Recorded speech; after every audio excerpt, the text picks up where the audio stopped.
Ça fait maintenant des semaines qu'on est dans cette ère de confinement. Ça a amené beaucoup d'adaptations, de réorganisation aussi. Et on a décidé aujourd'hui de prendre des nouvelles de gens à qui on a parlé au tout début de la crise. Donc, je retrouve maintenant, via les médias sociaux, encore une fois, c'est la façon de faire maintenant, Christian Essiam, Édouard Brault, Pascal Haché, à vous trois. Merci beaucoup d'être avec nous. Ça fait plaisir. Christian, commençons avec vous. Vous êtes devenu en quelque sorte le visage francophone, bien malgré vous, de la COVID-19. Vous êtes le premier cas positif à qui on a parlé ici au Téléjournal Acadie. Je me souviens de ce que vous avez dit, surtout, c'était le fait que vous n'aviez pas eu beaucoup de symptômes, que vos enfants aussi n'avaient pas été testés positifs. Comment va toute la petite famille maintenant? Ça va bien, ça va bien. C'est sûr qu'avec toutes les nouvelles qu'on lit tous les jours, on essaie d'en prendre un petit peu moins des fois parce qu'on a peur, avec tout ce qu'on entend, que ça pourrait revenir, qu'on pourrait l'avoir une deuxième fois. Puis des fois, j'ai des petits symptômes, je suis comme, hey, c'est-tu le virus qui est encore en moi? Ça fait que, avec ma blonde qui est médecin, qui me dit de me calmer, puis des fois de lire un petit peu moins, ou en tout cas des sources sûres, de vérifier mes sources, je suis bien content qu'elle est là pour apaiser les inquiétudes des fois à la maison. Mais sinon, relativement parlant, ça va bien. Avez-vous l'impression de l'avoir échappé belle, finalement? Ben oui, parce que quand on voit les gens que ça a vraiment mal tourné, nous, ça a été un petit mal, là, finalement. Ça a été le plus dur, ça a été de rester à la maison, puis je dirais que c'est encore ça qui est le plus dur, mais ça, c'est tout le monde qui a passé et qui passe encore au travers de ça. Mais ça n'a pas changé. Pascal Haché, lorsqu'on vous a parlé, c'était du confinement. Le télétravail, mais avec des enfants à la maison, ça demande toute une adaptation. Lorsqu'on vous avait parlé, justement, vous disiez qu'il y avait quelques défis au quotidien. Comment ça se passe maintenant? Ben, j'ai eu du renfort. Mon épouse est plus au travail présentement, donc on est deux avec les deux enfants.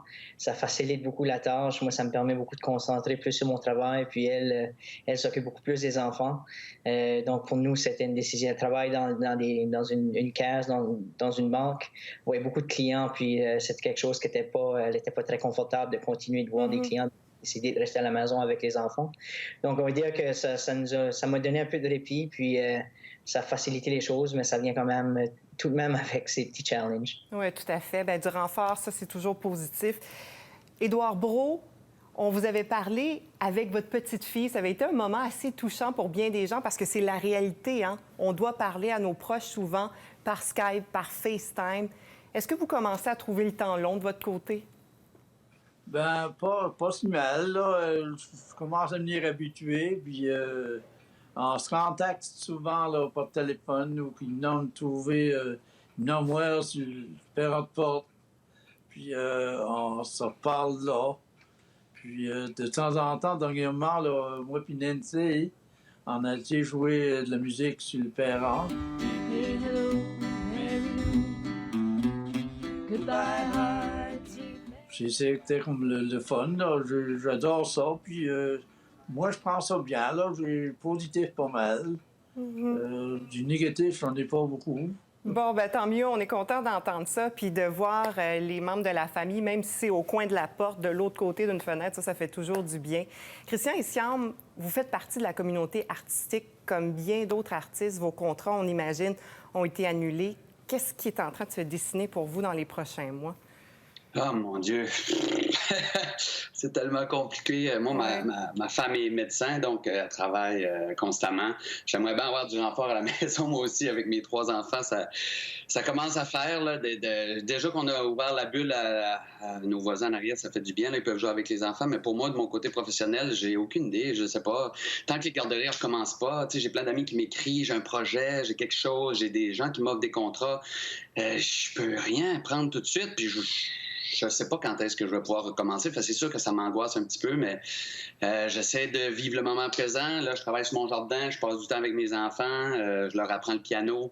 Je me suis remis au piano moi-même, puis le soir, j'essaie de décanter avec un petit verre de vin avec ma femme qui a toutes les nouvelles recommandations chaque jour, puis je me croise les doigts pour que les garderies ouvrent, puis je vais leur donner une rose à chacun des enseignants à mes enfants pour leur dire à quel point j'apprécie le travail qu'ils font. Je pense qu'il y a bien des parents qui se reconnaissent dans ce que vous dites présentement. La garderie, Pascal Haché, est-ce que c'est considéré, là, le fait que votre conjointe est à la maison maintenant, si les garderies ouvrent, comme on pense peut-être que ce sera le cas dans les prochains jours, prochaines semaines, est-ce que c'est une option, la garderie, pour vous? C'est une option, c'est certain. On reste quand même un peu inquiet de voir, on entend les histoires qui sortent un peu partout, donc qu'est-ce qui s'est passé au Québec dans une garderie, puis je pense qu'on veut tout retourner à la vie normale, mais on reste avec notre logique de parents où on essaie de voir c'est quoi la meilleure décision à prendre. C'est certain que les gouvernements sont là pour nous guider, mais en tant que parents, on a nos propres idées puis nos propres concepts en tête qu'on essaie de jouer avec ça, donc trouver le juste milieu. Donc, je pense que oui, c'est certain qu'avec les garderies qui reviendraient en place, ça pourrait offrir un répit bien mérité aux parents qui vivent des situations pas évidentes en ce moment. Mais je pense que ça vient tout de même avec un petit point de questionnement, savoir ça va se passer. Oui, tout à fait. Édouard Brault, en terminant, vous êtes l'homme de l'expérience du groupe. Quelles leçons, selon vous, on doit tirer de tout ce qui se passe présentement? Vous avez dit que vous restez positif. Est-ce qu'il y a une leçon à tirer de tout ça, selon vous? Oui. Là, je veux le dire aussi, là, les soirs, là, tous les soirs vers 9 h, on organisait le chapelet en famille, toute la famille. On est toutes les 5 avec les petits-enfants, puis on dit chapelet à tous les soirs. Puis ça, c'est quelque chose que j'adore parce que on dirait que ça fait du bien. C'est ça, on fait pas mal les soirs. Puis tout le restant, là, ben, je prends ça tout correct. Positif facile. Je me lave les mains. Je fais ça à Sainte-Marthe, 25, 30 fois par jour. Bon, bien, vous aviez bien compris les consignes. Bien, à vous trois, merci beaucoup de nous avoir donné des nouvelles. On voit que la routine s'installe malgré tout ça. Christian Essiam, Édouard Brault, Pascal Haché, merci beaucoup. Puis on vous souhaite la meilleure des chances pour la suite. Puis on vous souhaite aussi un retour à la garderie bientôt. Merci. Merci. Au revoir.